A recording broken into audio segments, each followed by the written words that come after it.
Classes के भाग 35 में आपका स्वागत है। इस लेक्चर में हम आरपीएससी स्कूल लेक्चरर का एग्ज़ाम हुआ था 2022 में सोशलॉजी का, उसका पार्ट 2 कर रहे हैं। उसमें टोटल 150 क्वेश्चंस हैं, तो वो हम 30 क्वेश्चन करके कर रहे हैं। पहले 30 क्वेश्चन हमने पार्ट 1 में किए थे, अब हम आगे करते हैं। तो शुरुआत करते हैं। ये सोशलॉजी से रिलेटेड किसी भी कॉम्पिटिटिव एग्ज़ाम से संबंधित बहुत अच्छा मैटर है और आपको बहुत सारे क्वेश्चन इनमें से देखने को भी मिलेंगे। तो पहला यहाँ पर हम 30वां क्वेश्चन करते हैं। प्राकल्पना एक काम चलाऊ अनुमान है। पहले हम ये देखते हैं ये किसने कहा था। तो ये पीएच मन ने ये बात कही थी। अब प्राकल्पना क्या होता है कि जब भी हम किसी भी सामाजिक समस्या को लेकर उस पर शोध करना शुरुआत करते हैं तो पहले उस समस्या का हम एक काल्पनिक समाधान सोच लेते हैं। वही काल्पनिक समाधान है, वो प्राकल्पना या उपकल्पना कहलाता है। तो पीएच मान ने क्या कहा था, प्राकल्पना एक काम चलाऊ अनुमान। अनुमान का मतलब हमने पहले से सोचा है, काम चलाऊ का मतलब उसी को ध्यान में रखकर हमारा शोध कार्य आगे बढ़ेगा। तो अब हम पहले देखते हैं हाइपोथेसिस शब्द है, ये किससे बना है। ये अंग्रेजी भाषा के हाइपोथेसिस दो शब्दों से मिलकर बना। हाइपो का मतलब होता है काल्पनिक और थेसिस का मतलब होता है प्रस्तावना। और इसी में क्वेश्चन आ सकता है शून्य उपकल्पना को किसके द्वारा प्रदर्शित किया जाता है। तो एच और ऊपर स्मॉल एच और ऊपर शून्य। और वैकल्पिक उपकल्पना को किससे प्रदर्शित किया जाता है, एच और 1। वैकल्पिक उपकल्पना का प्रयोग हम कब करते हैं, जहां शून्य उपकल्पना होती है तो उसके स्थान पर हम वैकल्पिक उपकल्पना का प्रयोग करते हैं। एक यहाँ पर बोगार्ट्स का ध्यान रखना है। इंपॉर्टेंट क्वेश्चन ये भी है कि परिवार प्रथम मानवीय पाठशाला, ये बात किसने कही है, बोगार्ट्स ने कही है। तो इसमें 3-4 क्वेश्चन ये बनते हैं, ये आप अच्छे से देख लें। अगला क्वेश्चन देखिए क्या है, फैशन क्या है। तो फैशन क्या है, सामाजिक मूल्य है, सामाजिक स्थिति है, सामाजिक प्रथा है या सामाजिक मानदंड है। अब हम यहाँ पर देखते हैं परंपरा किसे कहते हैं। पहले तो परंपरा का मतलब क्या होता है, सामाजिक विरासत का अभौतिक पक्ष है। अभौतिक का मतलब जिसको अपन देख नहीं सकते हैं। विरासत का मतलब ये हमें विरासत में मिली है पूर्वजों से, जो प्राचीन समय से चली आ रही हो। तो सामाजिक विरासत का अभौतिक पक्ष परंपरा कहलाता है। ये परंपरा, प्रथा, कानून, मूल्य, जनरीतियाँ, लोकाचार, रूढ़ियाँ, इनमें से कई बार काफ़ी क्वेश्चन पूछे जाते हैं, तो इनको आप अच्छे से देख लें। कानून क्या किसे कहते हैं, तो जिनके पीछे राज्य की शक्ति होती है, संविधान की शक्ति होती है, वो कानून कहलाता है। और इनके बाद अपन यहाँ पर देखते हैं जनरीतियाँ या लोक रीतियाँ, एक ही नाम है, किसे कहेंगे। ये अपेक्षाकृत स्थायी व्यवहार है। स्थायी का मतलब लगातार ये प्रयोग में आता है। अनियोजित होता है, अनियोजित होने का मतलब कोई प्लानिंग नहीं होती, यह स्वतः विकसित होती है। जनरीतियाँ या लोक रीतियाँ हैं ये अस्थायी, ये स्थायी व्यवहार है जो कि स्वतः विकसित होता है। अचेतन रूप, और मनुष्य इनका प्रयोग अचेतन रूप से करता है, सचेत रूप से नहीं करता, क्योंकि प्राचीन समय से ये प्रयोग करता आ रहा है, तो वो धीरे धीरे उसकी आदत बन जाती है। लोकाचार या रूढ़ियाँ किसे कहते हैं, जब जनरीतियाँ हैं वो लंबे समय तक चलती है तो आगे चलकर वो लोकाचार या जन रूढ़ियों में परिवर्तित हो जाती है। देखो हमने यहाँ पर लिखा भी है, जनरीतियाँ आगे चलकर लोकाचार में बदल जाती है। लोकाचार नैतिकता से संबंधित है।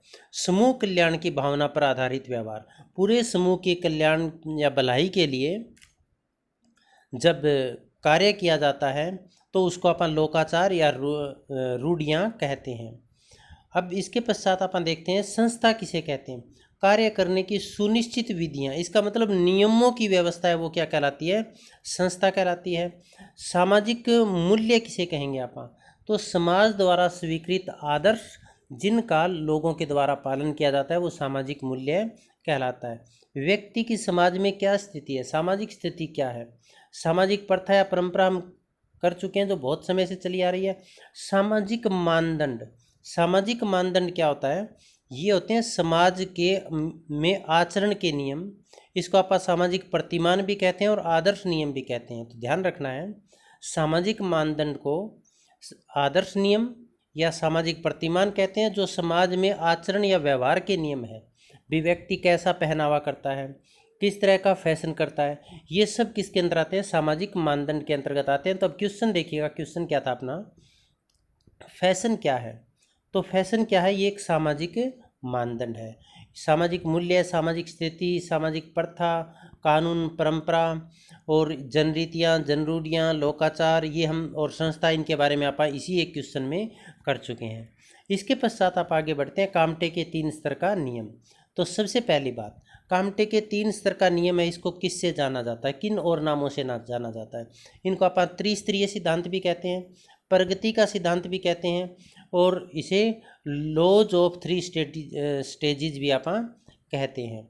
अब इसमें कामटे का जो 3 स्तरीय नियम है, अगस्त कामटे कौन थे? समाजशास्त्र के संस्थापक थे, जिन्होंने 1838 में सामाजिक भौतिकी या सोशल फिजिक्स नाम इसका रखा था, और बाद में इसका नाम बदलकर समाजशास्त्र किया गया था। तो समाजशास्त्र के जनक माने जाते हैं अगस्त कामटे। इन्होंने 3 स्तर का नियम दिया था, इसे चिंतन के 3 स्तर का नियम भी कहा जाता है। तो ये पॉजिटिव पॉलिटी पुस्तक में दिया था। इन्होंने कौन सी पुस्तक लिखी थी? पॉजिटिव पॉलिटी पुस्तक लिखी थी। और एक इनके द्वारा पुस्तक लिखी गई थी पॉजिटिव फिलोसफी। यह समाजशास्त्र को विज्ञान की श्रेणी में लाना चाहते थे, तो इन्होंने 2 मुख्य पुस्तकें लिखी, पॉजिटिव पॉलिटी और पॉजिटिव फिलोसफी। फिलोसफी का मतलब दर्शन शास्त्र। तो पॉजिटिव फिलोसफी पुस्तक में केवल इन्होंने उन सिद्धांतों का वर्णन किया था जिनके द्वारा समाजशास्त्र को विज्ञान बनाया जा सकता है, और पॉजिटिव पॉलिटी में उन व्यावहारिक पक्षों का अध्ययन किया था जिनके आधार पर समाजशास्त्र को विज्ञान की श्रेणी में लाया जा सकता है। अब इन्होंने कामटे ने चिंतन के 3 स्तर बताए थे। वो 3 स्तर इनके कौन से थे? पहला था धार्मिक अवस्था, दूसरी थी तात्विक अवस्था, और तीसरी थी वैज्ञानिक अवस्था या प्रत्यक्षवाद। तो निम्नलिखित में से कौन सा सत्र शामिल नहीं है? तो इनके सत्ता मूलक अवस्था है, ये इनके सिद्धांत में शामिल नहीं है। जो कामटे का 3 स्तर का नियम है उसमें सत्ता मूलक सिद्धांत या सत्ता मूलक अवस्था नहीं है। तो पहली अवस्था कौन सी है? धार्मिक अवस्था, जिसमें मनुष्य जितनी भी घटनाएं घटित हो रही है उन सभी का धर्म के आधार पर उनका वर्णन या उनकी व्याख्या करता है। जादू टोनों में विश्वास करता है। सजीव और निर्जीव दोनों में ही आत्मा का वास माना जाता है। अब कई बार क्वेश्चन पूछ लेते हैं धार्मिक अवस्था के कितने उपस्तर है? तो इनके 3 उपस्तर है। पहला उपस्तर है प्रेतवाद या जीवित सत्तावाद। इसमें आत्मा की पूजा की जाती है, भूत प्रेत जादू टोनों में विश्वास किया जाता है। सजीव और निर्जीव दोनों के अंदर ही आत्मा का समावेश माना जाता है। बहुदेववाद, ये प्रेतवाद के बाद की अवस्था है। यहाँ पर व्यक्ति के विचार थोड़े से और विस्तृत हुए, तो यहाँ पर अलग अलग देवी देवताओं में व्यक्ति विश्वास करने लगा। अद्वैतवाद का मतलब यहाँ पर व्यक्ति अलग अलग देवी देवताओं पर विश्वास न करके केवल एक ही ईश्वर में विश्वास करने लगा। तो ये धार्मिक अवस्था थी। इसके बाद तात्विक अवस्था। तात्विक अवस्था वो अवस्था होती है जिसमें व्यक्ति तत्व के आधार पर सोचता है, और प्रत्यक्षवाद वो अवस्था है जिसमें व्यक्ति तर्क के आधार पर सोचता है, विज्ञान के आधार पर सोचता है, निरीक्षण, परीक्षण और प्रयोग के आधार पर व्यक्ति सोचता है। जैसे एक एग्जाम्पल आप लेते हैं, मान लीजिए किसी व्यक्ति ने सुसाइड कर लिया, तो धार्मिक अवस्था वाले क्या कहेंगे? भी इसकी मृत्यु इसी तरह से लिखी हुई थी, इसकी मौत इसी तरह से होनी थी, क्योंकि ये घटना की व्याख्या धर्म के आधार पर कर रहे हैं। तात्विक अवस्था वाले क्या कहेंगे? जिसका जन्म हुआ है उसकी मृत्यु निश्चित है, एक न एक दिन सभी को मरना है। लेकिन यहाँ पर व्यक्ति के विचार पूर्णतः वैज्ञानिक हो गए हैं। यहाँ पर उसका पोस्टमार्टम होगा, उसके पश्चात यह पता लगाया जाएगा कि उसने कौन सा जहर लिया और उसके बाद कौन से अंग फेल हुए, अंगों पर बुरा प्रभाव पड़ने के कारण उसकी मृत्यु हुई।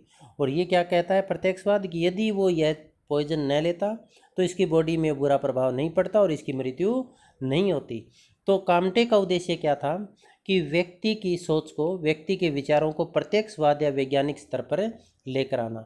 इसके साथ साथ इन्होंने समाज को 2 भागों में भी बांटा था, सामाजिक स्थिति विज्ञान और सामाजिक गति विज्ञान। ये भी कौन सी पुस्तक में? पॉजिटिव पॉलिटी पुस्तक में इन्होंने जीव विज्ञान से संबंधित किया था।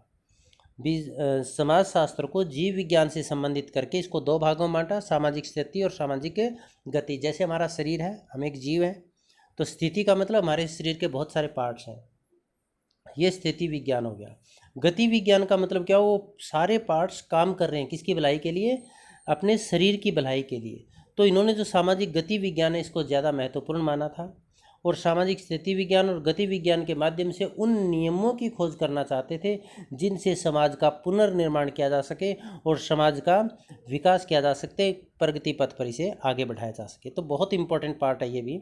देखिए, हम 30 जो क्वेश्चन हैं करते हैं हम एक वीडियो में, इसमें लगभग 200 के आसपास हम क्वेश्चन एक में कर लेंगे। अब समाजीकरण की पहली अवस्था कौन सी है? समाजीकरण का पहले मतलब समझिए। समाजीकरण का मतलब होता है सीखना। क्या चीज़ सीखना? सामाजिक मूल्यों, नियमों, आदर्शों को सीखना। ये चीज़ हमें सिखाता कौन है? तो इस समाजीकरण के दो तरह के साधन होते हैं, एक तो औपचारिक और एक अनौपचारिक। औपचारिक कौन से होते हैं? परिवार, पड़ोस, दोस्त, जिसमें किसी तरह के नियम कानूनों की ज़रूरत नहीं होती। और अनौपचारिक कौन से होते हैं? जैसे संविधान हो गया, कानून हो गया, शिक्षण संस्थाएं होगी, विभिन्न संस्थाएं होगी, वो औपचारिक अभिकरण हो गए समाजीकरण के। अब समाजीकरण की अवस्थाएं कितनी हैं? पहले तो यहाँ पर देखिएगा, समाजीकरण की अवस्थाएं या चरण किसने कितने कितने बताए। कई बार ये क्वेश्चन आ सकता है कि पियाजे ने कितने चरण बताए थे। पियाजे ने 6 चरण बताए, ध्यान रखना है। गिलीन और गिलीन ने 3, देखो गिलीन नाम में भी 3 सा नजर आ रहा है, तो 3। जॉनसन में 4 शब्द हैं, 4 अक्षर है, तो देखिए 4 प्रकार बताए हैं। फ्राइड ने 7 प्रकार बताए। ये सिर्फ इनके पार्ट्स याद रखने के तरीका है। तो पियाजे ने 6, गिलीन और गिलीन ने 3, जॉनसन ने 4 और सिगमंड फ्राइड ने 7। सिगमंड फ्राइड ने इड, ईगो और सुपर ईगो का सिद्धांत दिया था समाजीकरण का, और साथ में ये मनोविश्लेषणवाद के जनक भी थे, ये भी आपको ध्यान रखना है। अब यहाँ पर हम एक और इधर पढ़ते हैं, नकारात्मक समाजीकरण का मतलब क्या हुआ? सीखना। नकारात्मक समाजीकरण का मतलब क्या होता है? नकारात्मक समाजीकरण का मतलब होता है ऐसी चीज़ें सीखना जो सामाजिक नियमों, मूल्यों, परंपराओं के विरुद्ध हो, उनको नुकसान पहुंचाती हो, जैसे गाली देना, लड़ाई झगड़ा करना, मारपीट करना, अच्छा व्यवहार न करना। तो ये नकारात्मक समाजीकरण के अंतर्गत आएगा। विसमाजीकरण क्या? सीखी हुई चीज़ों को भुलाना विसमाजीकरण कहलाता है, ये आपको ध्यान रखना है। भी कोई चीज़, गलत चीज़ सीख गए, जैसे किसी नशे की आदत पड़ गई, तो उनको वो आदत छुड़ाना, तो वो विसमाजीकरण कहलाएगा। पुनर्समाजीकरण का मतलब जो चीज़ भुलाई गई है उसके स्थान पर नई चीज़ें सिखाना, मतलब अच्छी चीज़ें सिखाना, वो पुनर्समाजीकरण होता है। और पूर्वाभ्यासी समाजीकरण, पूर्वाभ्यासी समाजीकरण वो समाजीकरण होता है जो भविष्य को ध्यान में रखकर चीज़ें सीखी जाती है। जैसे मान लीजिए कोई डॉक्टर बनना चाहता है, तो पहले डॉक्टरी का जो कोर्स करता है वो पूर्वाभ्यासी समाजीकरण है। आप टीचर बनना चाहते हैं, बीएड कर रहे हैं, अन्य कोई कोर्स कर रहे हैं, तो वो पूर्वाभ्यासी समाजीकरण कहलाएगा। अब यहाँ पर हम जो समाजीकरण की अवस्थाएं देखते हैं, तो समाजीकरण की अवस्थाओं में जो पहली अवस्था है वो मौखिक अवस्था, इसको प्राथमिक परिचय भी कहा जाता है। सिगमंड फ्राइड ने मौखिक अवस्था को प्राथमिक परिचय की अवस्था कहा है। यह 0 से 1 वर्ष, या अलग अलग देशों में इसको 0 से 1.5 या 2 वर्ष तक होती है, जैसे भारत में है। तो मौखिक अवस्था क्यों कहा गया? कि यहाँ पर बच्चे के मन में या अपनी इच्छाओं को या आवश्यकताओं को या फिर कष्टों को रोकर या फिर मुस्कुराकर अपने हाव भाव से ही दिखाता है। तो ये प्राथमिक परिचय की अवस्था फ्राइड ने इसलिए कहा है क्योंकि दुनिया से बच्चे का पहली बार परिचय इसी अवस्था में होता है। तो प्राथमिक परिचय की अवस्था कौन सी है? मौखिक अवस्था है, और यही प्रथम अवस्था है। दूसरी कौन सी है? सोच अवस्था, 1 से 3 वर्ष या 1.5 से 3 वर्ष। तो सोच अवस्था कौन सी होती है? ये मौखिक अवस्था के बाद में आती है। इसमें यह माना जाता है कि बच्चा अपने शरीर की साफ सफाई स्वयं करे। इसमें माँ बालक के लिए साधक नेता होती है। कई बार क्वेश्चन ये भी आ जाता है कि माँ बालक के लिए साधक नेता किस अवस्था में होती है? तो सोच अवस्था में होती है। और ये बात कही किसने थी? ये बात जॉनसन ने कही है। सोच अवस्था में अच्छे कार्य करने के लिए बच्चे को पुरस्कृत या प्रशंसा भी की जाती है, तो बुरे कार्य करने के लिए डांट या मारपीट भी उनके साथ की जाती है। अब तीसरी अवस्था कौन सी है? तीसरी अवस्था है तादात्मीकरण अवस्था। तादात्मीकरण अवस्था या आइडेंटिफिकेशन स्टेज भी इसको आप कहते हैं, इसको, या इडिपल अवस्था भी इसको कहते हैं। तो यहाँ पर जो इडिपल अवस्था है, इसके अंदर इलेक्ट्रा कॉम्प्लेक्स और ओडिप्स कॉम्प्लेक्स भी आता है, क्योंकि यहाँ पर बच्चे के अंदर सेक्स भावना उजागर होनी शुरू हो जाती है। तो लेकिन वो जैसे युवा के अंदर सेक्स भावना या काम वासना होती है, वैसे यहाँ पर नहीं होती। तो इसमें जो लड़की है वो अपने पिता के प्रति अट्रैक्ट होती है, जिसको कहा जाता है इलेक्ट्रा कॉम्प्लेक्स, बहुत अच्छे से देख लेना इसको। और लड़का है वो अपनी माता के प्रति अट्रैक्ट होता है, वो कौन सा होता है? ओडिप्स कॉम्प्लेक्स कहलाता है। तो ये 4 से 12 या 13 वर्ष तक की होती है। तो अलग से क्वेश्चन भी पूछा जा सकता है, इलेक्ट्रा कॉम्प्लेक्स क्या होता है, ओडिप्स कॉम्प्लेक्स क्या होता है। इसके पश्चात है किशोरावस्था, चौथी अवस्था। किशोरावस्था कौन सी होती है? इस अवस्था को तूफान की अवस्था किसने कहा है? स्टेनले हॉल ने तूफान की अवस्था कहा है।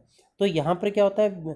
जो बच्चा है वो संस्कृति के विभिन्न निषेधों भी संस्कृति के तहत कौन कौन से निषेध है? निषेध का मतलब पाबंदियां हैं, जैसे अपनी जाति, गोत्र, परवर आदि के अंदर विवाह नहीं करना है, अपनी जाति से बाहर विवाह नहीं करना है, तो ये संस्कृति के प्रतिमान हो गए। कौन से पहनावा पहनना है। यौन निषेध भी, किन किन के साथ हम सेक्सुअल रिलेशन स्थापित नहीं कर सकते, कौन कौन सा सेक्सुअल सेटिस्फैक्शन का हमारा दायरा है, ये किशोरावस्था के अंदर इन नियमों का पालन करना बच्चा सीखता है। तो क्वेश्चन पूछा जा सकता है, संस्कृति के निषेध व यौन निषेधों का पालन करना बच्चा किस अवस्था में सीखता है? तो ध्यान रखना है, किशोरावस्था में सीखता है।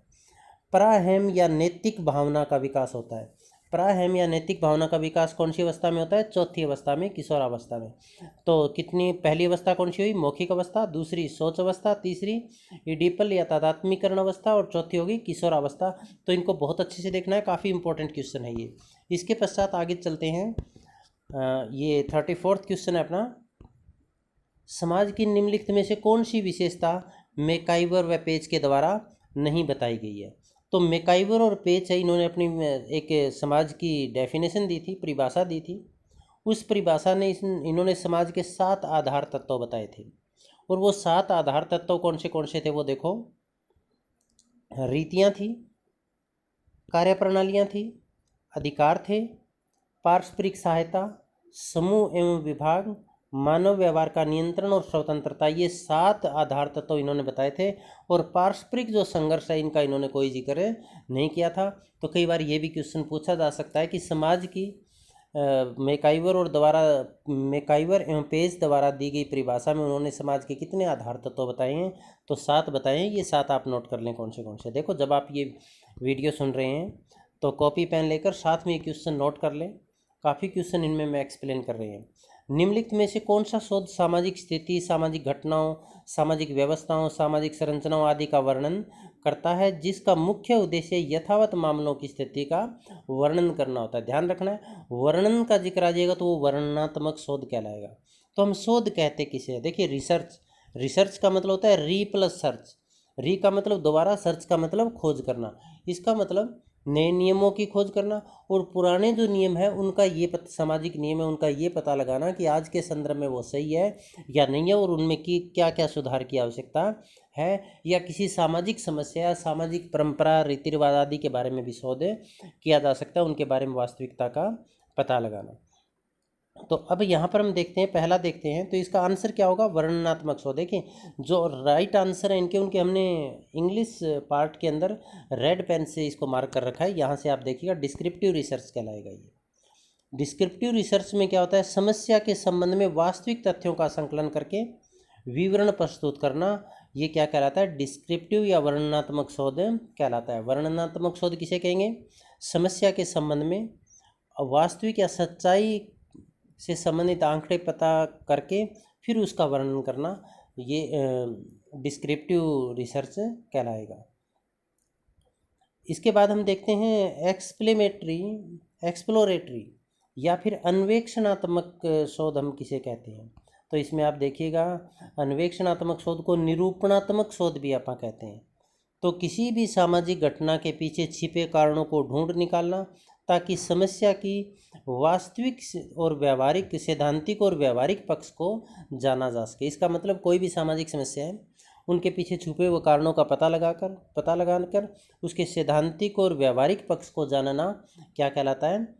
अन्वेषणात्मक या निरूपणात्मक शोध कहलाता है। तो इसके अंदर क्या आएगा? समस्या से संबंधित, समस्या के छिपे हुए कारणों को ढूंढना, वो अन्वेषणात्मक। व्यवहारिक शोध कौन सा होता है? सामाजिक जीवन के व्यवहारिक पक्ष से संबंधित ये होता है, इसको अपन क्या कहेंगे?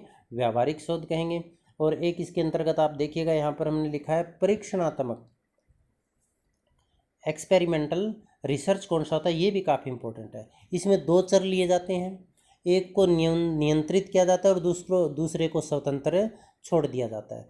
फिर जो नियंत्रित चर है उसमें और दोनों में किसी एक कारण को उसके अंदर डालकर फिर उसमें एक परीक्षण किया जाता है। जैसे मान लीजिए एक इंस्टीट्यूट है, उसमें एक जगह तो सहशिक्षा को रख दिया और एक जगह पर अलग एजुकेशन इंस्टीट्यूट जिसमें या तो बॉयज़ है या फिर गर्ल्स है उनको रख दिया।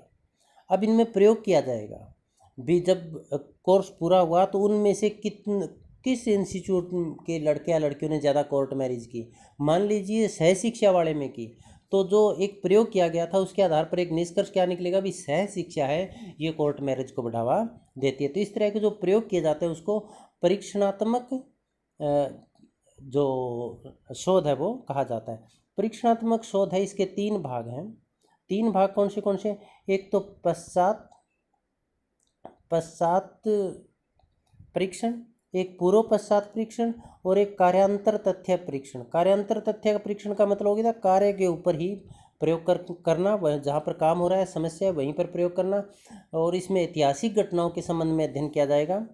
दूसरा है पश्चात और पूर्व पश्चात। तो परीक्षणात्मक जो शोध है उसके आ सकते हैं कितने पार्ट हैं? तो 3 है, पश्चात, पूर्व पश्चात और कार्यांतर तथ्य परीक्षण। ये हमारे रिसर्च डिजाइनिंग के लेसन में हमने सारे ये बहुत अच्छे से सारे आपको बताए हुए हैं, वहाँ भी आप कर सकते हैं। इसके पश्चात अगला क्वेश्चन है, कौन सा अध्ययन क्षेत्र जीएस घुरिये से संबंधित नहीं है? घुरिये भारतीय समाजशास्त्र के का पिता भी इन्हें कहा जाता है, प्रथम भारतीय शिक्षक भी इन्हें कहा जाता है। तो इनका भारत में जाति और प्रजाति के अध्ययन में बहुत महत्वपूर्ण योगदान रहा था। पीछे की वीडियो में हमने इनके बारे में काफ़ी कुछ हम कर चुके हैं। तो कौन सा अध्ययन क्षेत्र जीएस घुरिये से संबंधित है? तो हवेली तालुका, ये ध्यान रखना है। इसके पश्चात है समाजशास्त्र समूह में मानव व्यवहार का अध्ययन करता है। तो समाजशास्त्र की डेफिनेशन किसने दी है? तो ये डेफिनेशन किम्बाल यंग ने क्या कहा था कि समाजशास्त्र है वो समूह में मानव के व्यवहार का अध्ययन करता है। तो समूह के मानव व्यवहार का मतलब एक समूह है, उसमें व्यक्ति, समूह का मतलब 2 व्यक्ति भी हो सकते हैं, 2 से अधिक भी हो सकते हैं, परिवार, पड़ोस या फिर अन्य कोई संस्था, जहाँ पर भी व्यक्ति आपस में मिलते हैं उन सब के व्यवहार का अध्ययन करता है, वो क्या कहलाता है? समाजशास्त्र। ये बात किसने कही थी? किम्बाल यंग ने कही थी। समाजशास्त्र से संबंधित आप और समाजशास्त्र को सामाजिक संबंधों का जाल भी माना है, ये मैकाइवर और पेज ने, वो डेफिनेशन भी इसकी काफ़ी इंपॉर्टेंट है। यहाँ पर 1-2 डेफिनेशन ये और देख लीजिएगा। समाजशास्त्र समाज का विज्ञान है, ये बात किसने कही है? वार्ड ने कही है। समाजशास्त्र समाज का वैज्ञानिक अध्ययन है, वैज्ञानिक अध्ययन कौन करता है? गिंडिस करते हैं। समाजशास्त्र वह विज्ञान है जो समाज का अध्ययन करता है, इन्होंने भी विज्ञान माना है, तो ये ओडम ने कही है। तो ये ओडम, वार्ड और गिंडिस तीनों ही समाजशास्त्र को विज्ञान मान रहे हैं। अब आगे देखिएगा, जॉन स्टुअर्ट मिल ने सोशियोलॉजी के स्थान पर इथोलॉजी शब्द का प्रयोग किया था। क्वेश्चन आ सकता है कि सोशियोलॉजी के स्थान पर इथोलॉजी शब्द का प्रयोग किसने किया था? तो जॉन स्टुअर्ट मिल ने किया था। एक इम्पोर्टेंट क्वेश्चन यहाँ पर यह भी बनता है कि समाजशास्त्र को 2 भाषाओं की अवैध संतान किसने माना है? तो वो भी किसने माना है? जेएस मिल या जॉन स्टुअर्ट मिल ने माना है। अब एक क्वेश्चन, 2 भाषाएं कौन सी कि समाजशास्त्र वो किन 2 भाषाओं से बनकर सोशियोलॉजी शब्द है? वो सोशियस लैटिन भाषा का शब्द होगा, SOCIUS, और लोगस LOGS ये ग्रीक भाषा का शब्द है।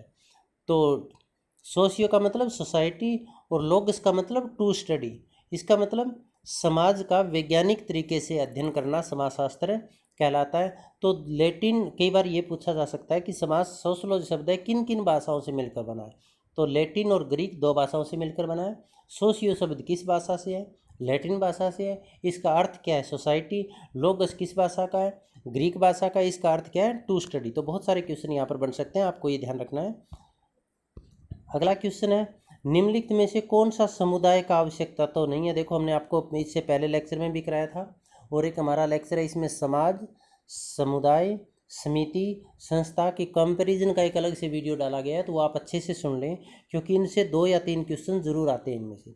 एक तो परंपराएं, प्रथाएं, जनरीतियाँ, जनरूढ़ियाँ इनमें से, और एक यहाँ से। तो निम्नलिखित में से कौन सा समुदाय का आवश्यक तत्व नहीं है? देखिए, समुदाय का मतलब होता है लोगों का समूह, और जो लोगों का समूह होगा वो अमूर्त तो हो नहीं सकता, वो क्या होगा? मूर्ति होगा। तो इसका मतलब अमूर्तता, ये इसका आंसर नहीं है। तो यहाँ पर एक क्वेश्चन ये भी पूछा जा सकता है कि समुदाय है वो किस भाषा से मिलकर बना है? तो लैटिन भाषा के कम और मुनिस 2 शब्दों से मिलकर बना है। COM कम का मतलब होता है टुगेदर, और MUNIS मुनिस का मतलब होता है सर्विंग। इसका मतलब साथ मिलकर सेवा करना। अच्छे से देख लें इसको भी। समाजशास्त्र क्या है? अब इसकी देखो आप, समाजशास्त्र के आवश्यक तत्व तो देखो, एक तो इन्होंने स्थानीय क्षेत्र कह दिया, इसका मतलब इसका एक दायरा निश्चित होगा, इसकी सदस्यता अनिवार्य होगी, एक हम की भावना जरूर होगी इसमें, और इसके अंदर क्या होगा? सामाजिक पूर्णता होगी। ये इसके आवश्यक तत्व है। व्यक्तियों का समूह होगा, निश्चित भौगोलिक क्षेत्र होगा, सामुदायिक भावना होगी। अब कई बार ये भी पूछा जाता है कि सामुदायिक भावना में किन किन भावनाओं को शामिल किया जाता है, या निम्न में से कौन सी भावना सामुदायिक भावना के अंतर्गत नहीं आती।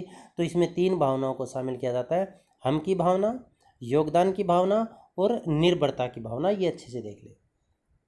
एक क्वेश्चन यहाँ से भी बनता है, समाज क्या है? अमूर्त है। क्यों? क्योंकि समाज का मतलब सामाजिक संबंधों की व्यवस्था को समाज कहते हैं, और उन संबंधों के अध्ययन करने वाले विज्ञान को समाजशास्त्र कहते हैं। तो समाज अमूर्त होगा, समुदाय मूर्त होगा, क्योंकि व्यक्तियों के समूह को समुदाय कहते हैं। समुदाय का उद्देश्य सामान्य होता है, यह स्थायी होता है, स्वतः विकसित होता है। समिति ये मूर्त होती है, ये भी लोगों का समूह है तो मूर्त हो गई। लेकिन समिति अस्थायी होती है, यह निश्चित उद्देश्य पर आधारित होती है, न कि सामान्य उद्देश्य पर, और वो उद्देश्य पूरा होते ही समिति भंग कर दी जाती है। और समिति की सदस्यता भी ऐच्छिक होती है, अपनी इच्छा पर आप समिति के सदस्य बने तो ठीक, नहीं बने तो ठीक। लेकिन समुदाय की सदस्यता अनिवार्य होती है। संस्था अमूर्त होती है, जो नियमों की व्यवस्था है उसको आप क्या कहते हैं? संस्था। और नियमों का आप देख नहीं सकते, तो ये क्या होता है? अमूर्त होता है। इनके बाद देखिएगा आगे, यह किसने कहा है कि इतिहास भूतकालीन समाजशास्त्र है और समाजशास्त्र वर्तमान का इतिहास है? तो ये बात जॉर्ज ई होबार्ट ने कही है, ये देख ले, इनको अच्छे से देख ले आप। अब टीबी बोटामोर, इनके आप देखते हैं, बुक्स देखते हैं। टीबी बोटामोर इनकी बुक्स है वो कौन सी? Elites and society. T B Bottomore की books elites and society book किसकी है? टीबी बोटामोर की है। द रूलिंग इलाइट मोस्का की है। पावर इलाइट सी राइट मिल्स की है।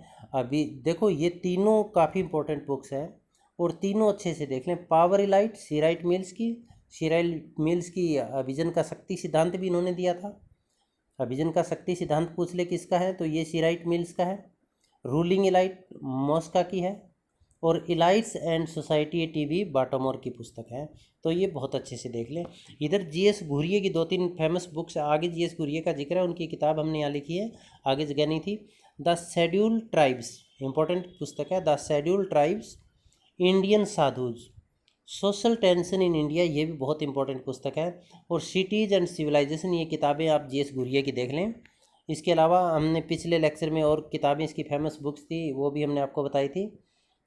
अब यहाँ पर प्रश्न देखिएगा, यहाँ पर बहुत सारे क्वेश्चन इसमें से बनते हैं। डॉक्टर की परिस्थिति, परिस्थिति का मतलब हमेशा ये ध्यान रखना पद होता है, और भूमिका का मतलब उस पद पर रहते हुए आप काम कर रहे हैं, वो भूमिका। जैसे अध्यापन भूमिका है और अध्यापक परिस्थिति है, ठीक।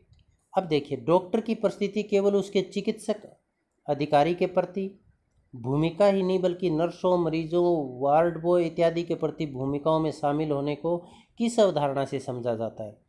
अब किस अवधारणा से समझा जाता है, तो इसको आप भूमिकाओं में, इसका मतलब एक व्यक्ति है, उसकी अलग अलग नर्स के साथ अलग, मरीजों के साथ, वार्ड बॉय के साथ, इन सब के साथ अलग अलग भूमिका वो निभा रहा है। तो जो अलग अलग भूमिका निभा रहा है, तो उसको आप कहते हैं भूमिका पुंज। क्या कहेंगे? इसको आप कहेंगे भूमिका पुंज। इसकी मुख्य भूमिका कौन सी है? डॉक्टर की है। तो जो एक मुख्य भूमिका होती है उसको क्या कहा जाता है? मुख्य भूमिका ही कहा जाएगा। और अब आप यहाँ पर देखिएगा, परिस्थिति पुंज किसे कहा जाता है? परिस्थिति पुंज और परिस्थिति अनुक्रम, ये किसकी अवधारणा है? ये मर्टन की है, इनके जनक मर्टन है। परिस्थिति पुंज को परिस्थिति प्रतिमान भी कहते हैं, ये ध्यान रखना है।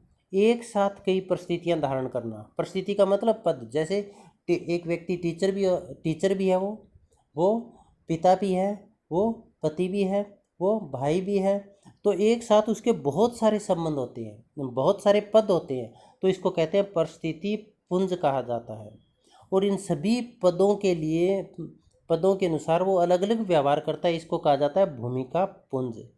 तो परिस्थिति है वो पद है, और पद पर रहते हुए व्यक्ति जो भी व्यवहार करता है वो भूमिका। अब इसमें देखो, मर्टन की अवधारणा है एक साथ कई परिस्थितियां निभाना।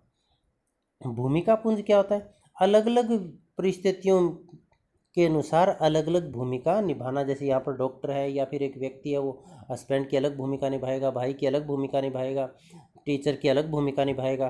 तो उसको कहा अलग अलग परिस्थितियों के अनुसार अलग अलग भूमिका निभाना भूमिका पुंज कहलाता है। परिस्थिति अनुक्रम, ये भी मर्टन की है। परिस्थिति अनुक्रम का मतलब क्या होता है? कि एक साथ नहीं, एक के बाद एक कई परिस्थितियां प्राप्त करना, परिस्थिति अनुक्रम कहलाता है। जैसे आज कोई पीएन है तो मेहनत करके अब उसका पद क्या हो गया, पीएन का है। उसके बाद एक के बाद उसके बाद हो सकता है वो टीचर बन जाए, उसके बाद हो सकता है वो प्रिंसिपल बन जाए, उसके बाद हो सकता है वो आईएएस ऑफिसर बन जाए। तो एक के बाद एक कई परिस्थितियां प्राप्त करना वो परिस्थिति अनुक्रम कहलाता है। अब मुख्य परिस्थिति की अवधारणा किसकी थी, तो ईटी हीलर की थी। इम्पोर्टेंट है ये भी।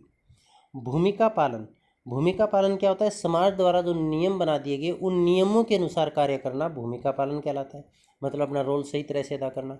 भूमिका ग्रहण का मतलब क्या होता है, दूसरों को देखकर या अन्य तरीके से भूमिका निभाना सीखना भूमिका ग्रहण कहलाता है।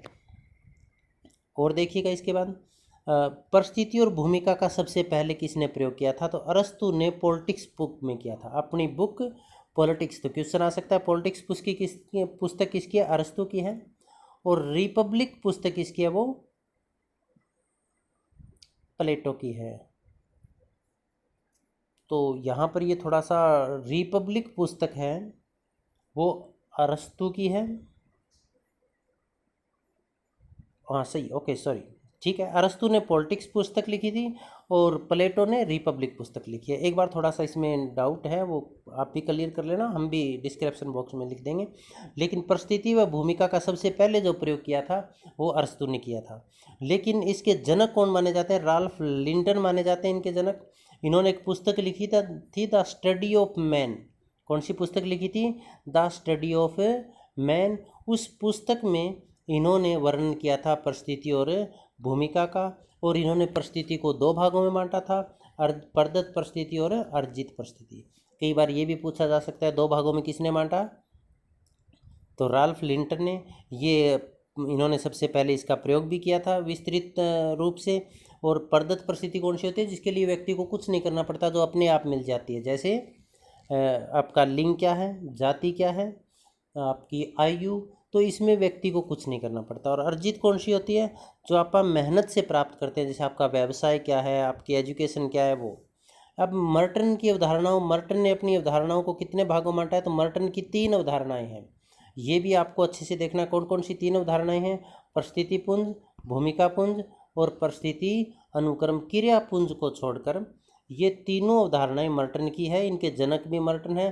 तो कई बार ये पूछा जाता है कि निम्न में से, यदि यही क्वेश्चन ऐसे लिख देता भी निम्न में से कौन सी मर्टन की अवधारणा नहीं है, तो इसका आंसर क्या होता है, क्रियापुंज मर्टन की अवधारणा नहीं है। आगे बढ़ते हैं। निम्नलिखित में से निर्मितवादी उपागम में शिक्षण व अधिगम मूल्यांकन हेतु प्रचलित पद्धतियों में से कौन सी उपयुक्त नहीं है, तो इसमें केवल वस्तुनिष्ठ मानकीकृत परीक्षण, इसका आंसर ये रहेगा। इसके पश्चात आगे पापा बढ़ते हैं अगले क्वेश्चन में। संस्कृतिकरण एक विचारधारा को ग्रहण करने वाली प्रक्रिया है। अब संस्कृतिकरण के जनक कौन है, तो संस्कृतिकरण के जनक हमने पहले ही पढ़ा था। इसके जनक कौन है, एम.एन. श्रीनिवासन है। ब्राह्मणीकरण, संस्कृतिकरण, प्रभु जाति, तीनों अवधारणाओं के जनक ये हैं।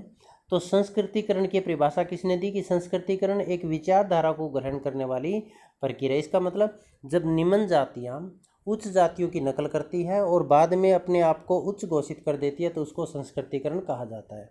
तो जो एम.एन. श्रीनिवासन थे, इन्होंने सबसे पहले ये बताया था कि निम्न जातियां हैं वो ब्राह्मणों की नकल करके उनकी आदतें अपना लेती है, उनको क्या कहा जाता है, संस्कृतिकरण। लेकिन बाद में इन्होंने अपने विचारधारा को संशोधित किया था, इन्होंने ब्राह्मणों की जगह उच्च जाति शब्द प्रयोग किया था, तो ये इसका दायरा विस्तृत हो गया था। और योगेंद्र सिंह ने संस्कृतिकरण को अग्रिम समाजीकरण भी कहा है। क्वेश्चन ये भी आ सकता है कि संस्कृतिकरण को अग्रिम समाजीकरण किसने कहा है, योगेंद्र सिंह ने कहा है। संस्कृतिकरण एक सांस्कृतिक व सामाजिक गतिशीलता की प्रक्रिया है। अब देखो, संस्कृतिकरण एक सामाजिक व सांस्कृतिक गतिशीलता की प्रक्रिया, ये बात भी योगेंद्र सिंह ने कही है। एम.एन. श्रीनिवासन ने संस्कृतिकरण के बारे में क्या कहा है कि यह दो तरफा प्रक्रिया है। दो तरफा कैसे है, कि उच्च जातियाँ वो भी निम्न जातियों की नकल कर सकती है और निम्न जातियाँ वो भी उच्च जातियों की नकल कर सकती है। इसके बाद हम यहाँ पर देखते हैं कि जो एम.एन. श्रीनिवासन है, उन्होंने एक पुस्तक लिखी थी, religion and society among the Coorgs of South India. तो ये कई बार क्वेश्चन पूछा जाता है कि एम.एन. श्रीनिवासन ने अपनी संस्कृतिकरण की अवधारणा वो किस पुस्तक में दी थी? तो religion and society among the crooks of South India पुस्तक में दी थी। क्वेश्चन ये भी पूछा जा सकता है भी ये पुस्तक किसकी है। और क्या था? दक्षिण भारत के कुर्ग लोगों के संदर्भ में संस्कृतिकरण शब्द का प्रयोग किया था। तो इन्होंने ये भी आ सकता है किस संदर्भ में किया था? तो कुर्ग लोगों के संदर्भ में। ये गतिशीलता से संबंधित है। गतिशीलता की प्रक्रिया में सबसे पहले ब्राह्मणीकरण आया और बाद में जो एम.एन. श्रीनिवासन थे इन्होंने ब्राह्मणीकरण के स्थान पर ही संस्कृतिकरण शब्द का प्रयोग किया था। इसके बाद आप देखिएगा यहाँ पर हम आर.के. मुखर्जी को हम आपको पहले ही बता चुके हैं, राधा कमल मुखर्जी। तो इन्होंने द डायमेंशन ऑफ वैल्यूज ये पुस्तक लिखी हुई है इनकी 1964 में। The structure of social values ये भी पुस्तक आर.के. मुखर्जी के, दोनों काफ़ी इंपॉर्टेंट है और मूल्य से संबंधित है। जो ज़्यादातर जिक्र है वो आर.के. मुखर्जी का ही है। तो डायमेंशंस ऑफ वैल्यूज और the structure of social values दोनों किताबें किसकी है? आर.के. मुखर्जी के द्वारा लिखी गई है। यहाँ पर हम आगे बढ़ते हैं। देखिए और भी हम यहाँ पर क्वेश्चन देख रहे हैं। जी.एस. घुरिये ने तुलनात्मक पद्धति अपनाई थी। नंबर 1 तो क्वेश्चन पूछ सकते हैं किस भारतीय ने अध्ययन की तुलनात्मक पद्धति थी? जी.एस. घुरिये की। भारतीय विद्याशास्त्र और या वाग्गम्य अध्ययन पद्धति के जनक कौन है? ये भी जी.एस. घुरिये इन्होंने, या जी.एस. घुरिये की अध्ययन पद्धति कौन सी है? तो भारतीय विद्याशास्त्र या वाग्गम्य अध्ययन पद्धति है। इसकी ऐतिहासिक एवं भारत शास्त्रीय पद्धति भी है। तो इनकी पद्धति अच्छे से आप देख लेना। एथनिक थ्योरी ऑफ कास्ट ये पुस्तक भी किसकी है? ये पुस्तक भी जी.एस. घुरिये की है। इन्होंने इसी के ऊपर अपना शोध कार्य प्रस्तुत किया था, शोध का कार्य किया था। आगे हम बढ़ते हैं अगले क्वेश्चन में। किसने परिभाषित किया कि वह शिक्षण जो सीखने वाले को सामाजिक भूमिका संपन्न करने के योग्य बना देता है? तो ये समाजीकरण की परिभाषा किसकी है? जॉनसन की। समाजीकरण के बारे में थोड़ी देर पहले भी हमने किया था। समाजीकरण का मतलब होता है सीखना। देखो इस पेपर के अंदर 1 या 2 क्वेश्चन को छोड़कर ऐसा कोई क्वेश्चन नहीं है जो अपने लेक्चर में से बाहर आए हुए हैं। जो पीछे अपने जो लेक्चर हैं इसी चैनल पर, तो आप उनको अच्छे से कर लीजिएगा। अब यहाँ पर समाजीकरण के सिद्धांत देखते हैं। तो आत्मदर्पण या लुकिंग ग्लास थ्योरी किसकी है? तो ये किसके है? चार्ल्स कुले की। और चार्ल्स कुले कहाँ के रहने वाले थे? अमेरिका के रहने वाले थे। Human nature and social order पुस्तक है, ये भी किसकी है? चार्ल्स कुले की है। चार्ल्स कुले प्राथमिक समूह है उसकी अवधारणा के जनक भी है। तो human nature and social order बहुत इंपॉर्टेंट पुस्तक है। तो ये क्वेश्चन अच्छे से आप देख लें। आत्म तदात्म के सिद्धांत को आई मी सिद्धांत भी कहा जाता है। मैं और मुझे सिद्धांत भी कहा जाता है। ये सिद्धांत किसका है? हर्बर्ट मीड का। ये भी अमेरिका के रहने वाले थे। सामान्यीकृत और विशेषीकृत अन्य की अवधारणा किसकी है? ये भी हर्बर्ट मीड की है। आत्म चेतना या आत्म या स्व का सिद्धांत है, ये भी किसका है? ये भी हर्बर्ट मीड का है। तो ये सिद्धांत भी अच्छे से देख लें। एक प्रतीकात्मक अंतःक्रियावाद का सिद्धांत किसका है? ये भी हर्बर्ट मीड का है। माइंड सेल्फ एंड सोसाइटी पुस्तक किसके द्वारा लिखी गई है? हर्बर्ट मीड के द्वारा लिखी गई है। तो ये जो हम कर रहे हैं 43 वाला क्वेश्चन, इनमें से 2 या 3 क्वेश्चन आपके हर एक कॉम्पिटेटिव एग्जाम में आते हैं। ईड ईगो और सुपर ईगो का सिद्धांत किसका है? सिगमंड फ्राइड का है। सिगमंड फ्राइड है वो मनोविश्लेषणात्मक सिद्धांत के जनक भी माने जाते हैं। और इन्होंने लिबिडो शब्द का प्रयोग काम वासना के संदर्भ में किया था, वो भी सिगमंड फ्राइड ने किया था। सामूहिक चेतना या सामूहिक प्रतिनिधित्व का सिद्धांत, देखो सामूहिक प्रतिनिधित्व भी कहा जाता है, इसको सामूहिक प्रतिनिधान भी कहा जाता है। और ये सिद्धांत किसका है? इमाइल दुर्खीम का है। और सामूहिक चेतना की अवधारणा ये भी किसकी है? इमाइल दुर्खीम की है। समाजीकरण से संबंधित सिद्धांत है। और सोशलॉजी एंड फिलोसफी पुस्तक किसकी है? इमाइल दुर्खीम की। इसी पुस्तक में इन्होंने अपना सामूहिक प्रतिनिधान का सिद्धांत दिया था। इसके पश्चात आगे बढ़ते हैं आप। अगला क्वेश्चन है प्रथम पोस्टल स्कूल। देखो बाल अपराधी है उनको सुधार करने के लिए प्रथम पोस्टल स्कूल है वो भारत में कहाँ खोला गया था? भारत में तमिलनाडु के मद्रास में, जबकि उसका बाद में नाम बदलकर चेन्नई कर दिया गया था। में 1926 में इसकी स्थापना की गई थी। जो प्रथम बोस्टल स्कूल है ये इंग्लैंड के बोस्टल गांव के बोस्टल जेल के अंदर इसकी शुरुआत की गई थी 1902 में। इसीलिए इसको बोस्टल स्कूल के नाम से जाना जाने लगा। और इसके जो जनक है वो इवलिन एग्लस ब्रिस है। इसके पश्चात अगला है ये कंप्यूटर का क्वेश्चन है।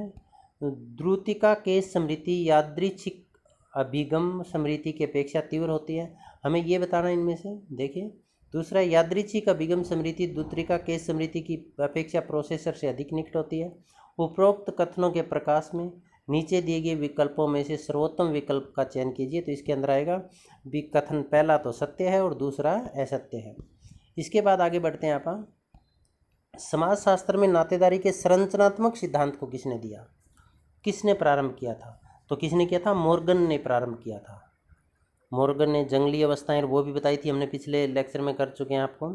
अब इसके बाद देखो जो नातेदारी इससे संबंधित मर्डोक ने नातेदारी की 3 श्रेणियां बताई है, प्राथमिक श्रेणी, द्वितीयक श्रेणी और तृतीयक श्रेणी।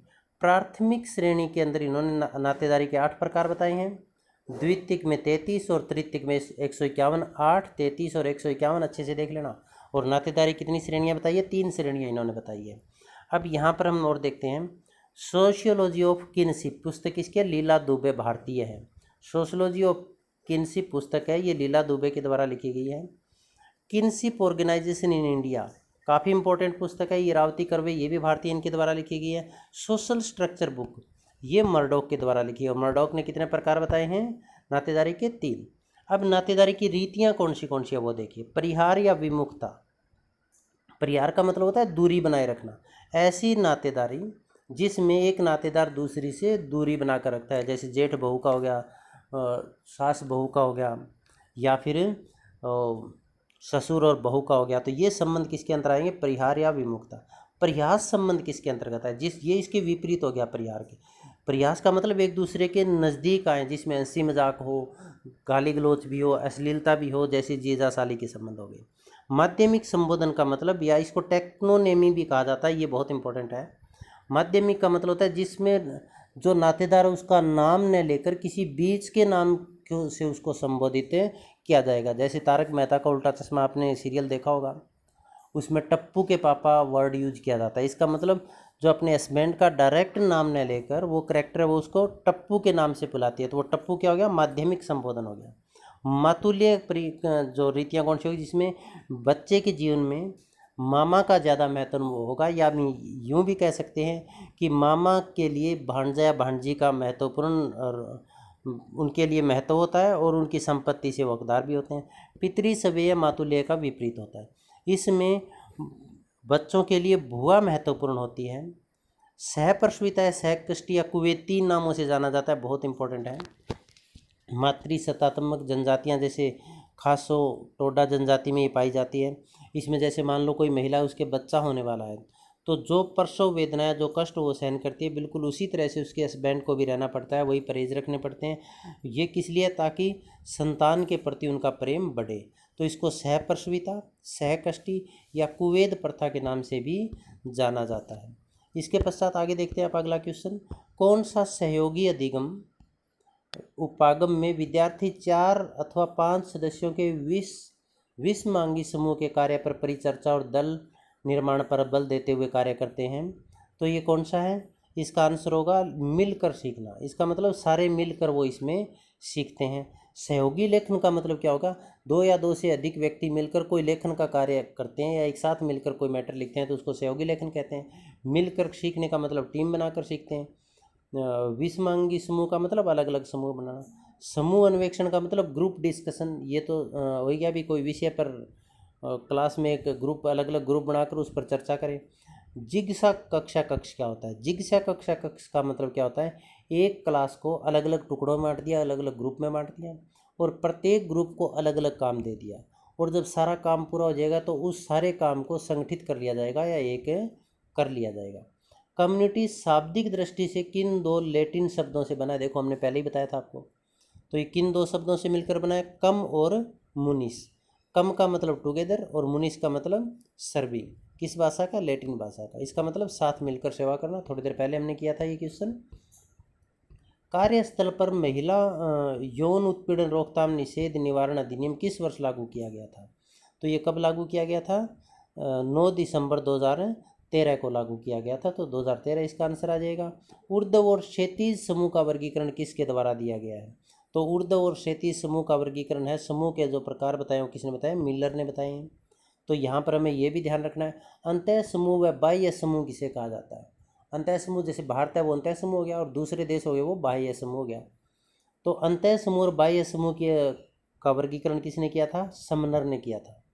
अर्ध समूह या आभासी समूह की अवधारणा किसकी थी, बाटामोर की, बाटोमोर की, ये अच्छे से देख लेना आप।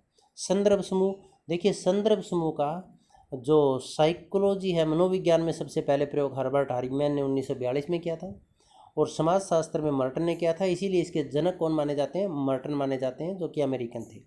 प्राथमिक समूह की अवधारणा चार्ल्स कूले की है, ये भी अमेरिकन थे। इन्होंने सोशल ऑर्गेनाइजेशन पुस्तक लिखी 1909 में। उस पुस्तक में इन्होंने प्राथमिक समूह की अवधारणा का जिक्र किया था। अब प्राथमिक समूह इन्होंने किन किन को माना है, परिवार, पड़ोस और क्रीड़ा समूह।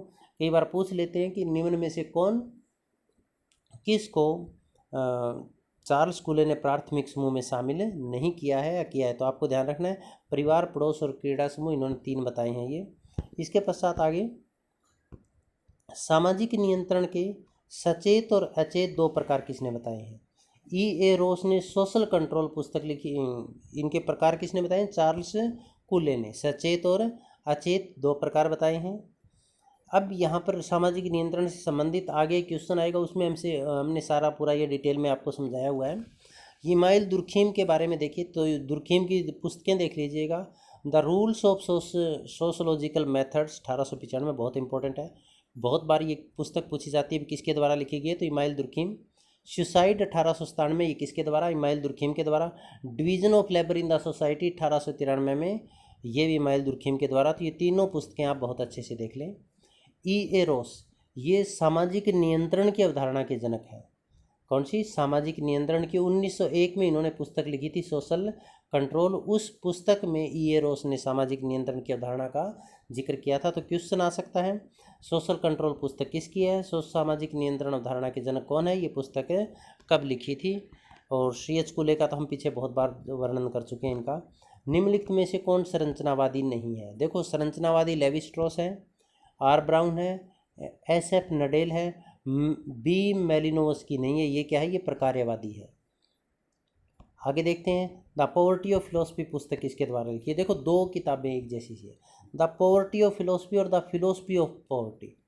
पॉवर्टी का मतलब गरीबी, देखो मार्क्स है वो गरीबी का ज़्यादा जिक्र करते हैं, तो पॉवर्टी पहले आ जाए तो कार्ल मार्क्स लिखा हुआ है, और फिलोसफी पहले आ जाए तो प्रोंदा की पुस्तक है। The philosophy of poverty Proudhon की है, और the poverty of philosophy Karl Marx की है।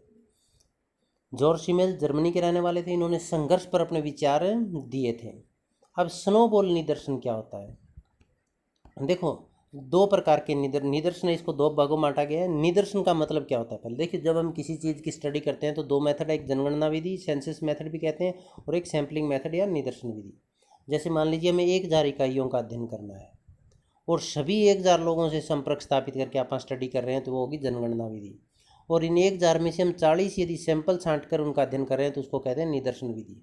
तो संपूर्ण समूह के सभी इकाइयों का अध्ययन करना जनगणना विधि, और अध्ययन इकाइयों में से कुछ चयनित इकाइयों का अध्ययन करके निष्कर्ष सभी पर लागू करना निदर्शन विधि। निदर्शन 2 प्रकार का होता है। निदर्शन 2 प्रकार का कौन सा होता है, एक तो संभाव्य होगा और एक असंभाव्य। संभाव्य क्या होता है, जिसमें सभी व्यक्तियों के चुने जाने की संभावना बराबर रहती हो, जैसे लॉटरी विधि होगी। असंभाव्य क्या होगी, जिसमें सभी के चुने जाने की संभावना नहीं रहती, इसमें पक्षपात की संभावना रहती है। जब अध्ययन की इकाइयाँ निश्चित हो तो संभाव्य का प्रयोग किया जाता है, और अध्ययन की इकाइयाँ जब अनिश्चित हो, निश्चित न हो, सूची स्रोत का पता ना हो, तो किसका प्रयोग किया जाता है, असंभाव्य का। और जो स्नोबॉल निदर्शन है ये असंभाव्य का एक प्रकार है। तो जब जनसंख्या अधिक हो तो इसमें क्या होगा, इसमें तो आप असंभाव्य, लॉटरी, ग्रीड, टिपेट, इन विधियों का प्रयोग कर सकते हैं, तो ये तो नहीं आएगा। जब जनसंख्या बिखरी हुई हो, बिखरी में दूर दूर तक हो, मतलब दूर दूर तक हो, तो भी कुछ नहीं है, इसमें भी आ जाएगा। जब इकाइयों का साक्षात्कार करना कठिन हो, कोई बात नहीं, दूसरा मेथड अपना सकते हैं, लेकिन यहाँ भी ये प्रयोग किया जा सकता है। जब इकाइयों का पता लगाना कठिन हो, सोर्स सूची उपलब्ध नहीं हो, तब आप असंभाव्य का प्रयोग करते हैं, मतलब स्नोबॉल निदर्शन का प्रयोग करते हैं। निदर्शन के प्रकार का हमने एक वीडियो बनाया हुआ है, वो अच्छे से आप देख लें, क्योंकि निदर्शन में से 2 या 3 क्वेश्चन हर कॉम्पिटिटिव एग्जाम में आते हैं। देखिए, परीक्षा परीक्षण मॉडल के सिंटेक्स में अवस्थाओं के सही क्रम बताइए। सही क्रम क्या होगा, सबसे पहले समस्या का सामना, समस्या आएगी हमारे सामने, उसके पश्चात उस समस्या से संबंधित हम आंकड़े एकत्रित करेंगे और सत्यापन और उनका प्रयोग करेंगे। जब हमने आंकड़े इकट्ठे कर लिए उसके पश्चात क्या करते हैं, आंकड़ों का व्यवस्थीकरण करते हैं और स्पष्टीकरण निर्माण करते हैं, और लास्ट में प्रक्रिया कौन सी बच गई, अन्वेषण प्रक्रिया का विश्लेषण करते हैं। तो इसका सी ऑप्शन सही रहेगा। देखो रिसर्च में से भी 8-10 क्वेश्चन आते हैं हर एक कॉम्पिटिटिव एग्जाम में, तो ये भी आप अच्छे से देख लें। निम्न जाति के लड़के का उच्च जाति की लड़की से विवाह क्या कहलाता है। देखिए निम्न जाति का लड़का उच्च जाति की लड़की तो प्रतिलोम हो गया, और यदि उच्च जाति का लड़का हो और निम्न जाति की लड़की हो तो वो क्या कहलाता है, अनुलोम विवाह। तो प्रतिलोम विवाह क्या होगा, जिसमें लड़का है वो उच्च जाति का, और देखिए यहाँ पर दोबारा, यहाँ देखिएगा आप, इसमें निम्न जाति के लड़के का उच्च जाति की लड़की से विवाह, लड़का क्या हो निम्न जाति का और लड़की उच्च जाति की हो तो प्रतिलोम विवाह कहलाएगा। और इसका उल्टा करेंगे तो अनुलोम, अनुलोम का मतलब क्या हो, उच्च जाति का लड़का हो और निम्न जाति की लड़की हो तो वो क्या कहलाएगा, अनुलोम विवाह कहलाएगा। अंतर विवाह क्या होता है, अपनी ही जाति या समूह में विवाह करना अंतर विवाह कहलाता है। जैसे अपने समाज के अंदर अंतर विवाह को मान्यता प्राप्त है। बहिर्विवाह क्या होगा, ये अंतर विवाह जैसा ही है लेकिन अपने गोत्र, परवर और संपीड़ से बाहर विवाह करना बहिर्विवाह कहलाता है। और अंतर जातीय विवाह किसे कहेंगे, जो अपनी जाति से बाहर अन्य जाति में विवाह करना अंतर जातीय विवाह कहलाता है, जो कि भारतीय समाज के अंदर स्वीकार्य नहीं है। अब देखो, विवाह स्त्री पुरुष के पारिवारिक जीवन में प्रवेश करने की एक संस्था है, बोगार्ड्स का है, इंपॉर्टेंट डेफिनेशन है, ये आपको ध्यान रखनी है। परिवार को प्रथम पाठशाला भी किसने माना है, बोगार्ड्स। बोगार्ड्स का मतलब बोर्ड के संदर्भ में ले, बोर्ड कहाँ होता है, पाठशाला में, तो प्रथम पाठशाला भी किसने माना है, बोगार्ड्स ने माना है। एक विवाही, बहुविवाही और समूह विवाह। विवाह एक विवाह कौन से होते हैं, जिसमें एक लड़का एक लड़की से, एक लड़की एक लड़के से विवाह करती है। बहुविवाही कौन से होते हैं, जिसमें एक लड़का एक या एक से अधिक लड़कियों, या फिर एक लड़की एक या एक से अधिक लड़कों से विवाह करती है तो वो बहुविवाह। बहुविवाह को आगे भ्रातक बहुविवाह और अभ्रातक बहुविवाह भी कहा जाता है। समूह विवाह क्या होता है, जिसमें एक समूह के लड़के दूसरे समूह की लड़कियां आपस में सभी वैवाहिक बंधनों में बंध जाते हैं। इसका मतलब सभी आपस में एक दूसरे के पति पत्नी माने जाते हैं। निम्न में से कौन से अपराध के प्रकार का उल्लेख लैमर्ट ने नहीं किया था, तो लैमर्ट ने कौन से अपराध का प्रकार का वर्णन नहीं किया था, व्यवस्था के विरुद्ध अपराध है इसका जिक्र इन्होंने नहीं किया था। परिस्थिति अपराध, नियोजित अपराध और विश्वास के विरुद्ध अपराध का इन्होंने जिक्र किया था। देखो अपराध के कौन कौन से प्रकार है उसके अंतर्गत आएगा, ये भी हमारा यहाँ पर एक लेक्चर डाला हुआ है। हिंदू उत्तराधिकारी संशोधन अधिनियम किस वर्ष में पारित किया गया, तो हिंदू विवाह अधिनियम कौन सा था, हिंदू उत्तराधिकारी अधिनियम 1956 था। उनमें संशोधन कब किया गया था, संशोधन 2005 में किया गया था। और 2005 में संशोधन करने का मतलब ये हुआ कि 5 सितंबर 2005 को राष्ट्रपति ने परमिशन दी और 9 सितंबर 2005 को यह पूरे देश में लागू कर दिया गया था। तो इसको आप अच्छे से देख लें। तो हिंदू उत्तराधिकारी अधिनियम 1956, संशोधन 2005 में। सूचना का अधिकार अधिनियम भी 2005 में था, ये क्वेश्चन भी आ सकता है यहाँ पर। घरेलू हिंसा संरक्षण अधिनियम कौन सा था, जो महिलाओं को घर के अंदर किसी भी तरह की शारीरिक, मानसिक या फिर भावनात्मक प्रताड़ना से बचाता है, वो कौन सा है, वो भी 2005 में। तो 2005 में कौन कौन से हुए, एक तो जो हिंदू उत्तराधिकारी अधिनियम 2005, संशोधित अधिनियम 2005, सूचना का अधिकार अधिनियम 2005, घरेलू हिंसा संरक्षण अधिनियम 2005, आरटीआई एक्ट, शिक्षा का अधिकार, निःशुल्क शिक्षा का अधिकार, ये कब लागू किया गया, 2009 में। नागरिक संरक्षण अधिनियम 1955 में, ये छुआछूत को रोकने के लिए या निम्न जातियों को प्रताड़ित उच्च जातियों की प्रताड़ना से बचाने के लिए, उनके अधिकारों की सुरक्षा के लिए 1955 में पारित किया गया था। या फिर ये क्वेश्चन भी आ सकता है, छुआछूत के विरुद्ध कौन सा अधिनियम पारित किया गया था, तो नागरिक संरक्षण अधिनियम 1955। और इसमें संशोधन कब किया गया था, 1976 में। किसने कहा उत्तराधुनिक समाज उपभोग समाज है, तो ये किसने कहा था, बोर्डरी लॉर्ड ने ये बात कही थी। और लास्ट क्वेश्चन आज का, ये 2 क्वेश्चन बचे हैं। निम्न में से कौन सी अच्छी उपकल्पना की विशेषता से संबंधित नहीं है। उपकल्पना के बारे में हम पहले पढ़ चुके हैं।